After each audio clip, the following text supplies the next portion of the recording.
ইটভাটার মান্ধাতার আমলের চিমনি দিয়ে কালো ধোঁয়ার বদলে আধুনিক পদ্ধতিতে বের হবে সাদা ধোঁয়া, যাতে থাকবে না মিথেন, কার্বন ডাই অক্সাইড এবং নাইট্রাস অক্সাইডের মতো পরিবেশের জন্য ক্ষতিকর পদার্থ। ইটভাটায় সৃষ্ট পরিবেশের বিপর্যয় এড়াতে পরীক্ষামূলকভাবে ময়মনসিংহের মুক্তাগাছার একটি ইটভাটায় স্থাপিত হয়েছে কার্বন পিউরিফিকেশন প্ল্যান্ট, যা ব্যবহারে পরিবেশ সুস্থ থাকবে মত বিশেষজ্ঞদের। ময়মনসিংহ থেকে আয়ুব আলীর তথ্যছবিতে ইমরুল কায়েসের ডেস্ক রিপোর্ট। প্রকৃতি ও মানুষের জন্য ক্ষতিকর মিথেন, কার্বন ডাই অক্সাইড ও নাইট্রাস অক্সাইড।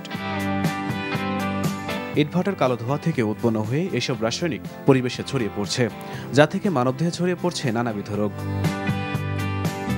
ইটভাটার এই কালো ধোঁয়া আর রাসায়নিক গ্যাসের প্রভাব কমাতে 2020 সালে পরিবেশ বান্ধব কার্বন পিউরিফিকেশন প্ল্যান্টের উদ্ভাবন করেন আলী হোসেন। 2022 সালে এর পাইলটিং কার্যক্রম শুরু হয়।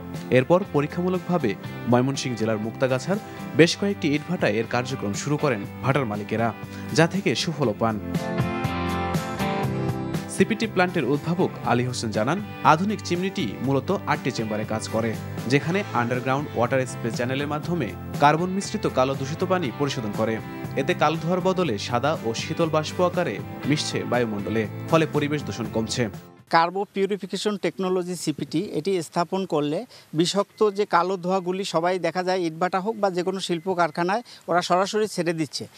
এই সিপিটির মাধ্যমে ফিল্টারিং করে জিরো কার্বনের সাদা শীতল বাষ্পটা এখান থেকে বের হচ্ছে, এবং এইটা বের হওয়ার কারণে দেখা যায় যে প্রতিষ্ঠানটা পরিবেশ বান্ধব হয়ে গেছে। আগে যে আমরা জিগজ্যাগ পদ্ধতি ব্যবহার করছি, এখন জিগজ্যাগের থেকে যে আপনি নতুন পদ্ধতিটা আসছে আমাদের এখানে, এটা পারফেক্ট পরিবেশ বান্ধব।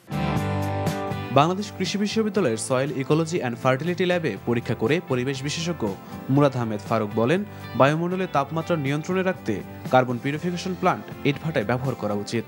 8টা ধাপে পিউরিফাই হবার পরে যে গ্যাসটা বেরোচ্ছে, কার্বন ডাই অক্সাইডের কথা যদি বলা যায়, সেটির পরিমাণ কমে আসছে প্রায় 32%, নাইট্রাস অক্সাইডের পরিমাণ কমে আসছে 50% এবং মিথেনের পরিমাণও কমে আসছে প্রায় 90%। এটা যদি গভর্নমেন্টের পক্ষ থেকে প্রমোট করা হয় এবং সকল ইটভাটার জন্য বাধ্যতামূলক করে দেওয়া হয়, তাহলে নিঃসন্দেহে বাংলাদেশে বায়ু দূষণের পরিমাণ একেবারে আমাদের কাঙ্ক্ষিত পর্যায়ে নেমে আসবে। সিপিটির মতো প্ল্যান্ট ব্যবহার করে দেশের সকল ইটভাটা আধুনিক করা হবে, এমনটাই প্রত্যাশা সকলের। Imrul Kayes, NTV news desk. Bundle থাকলে প্রতি সেনমানিতে টাকা বাঁচবে। বিকাশ সেনমানি বান্ডেল কিনে জিতুন প্রতি লেনদেনে।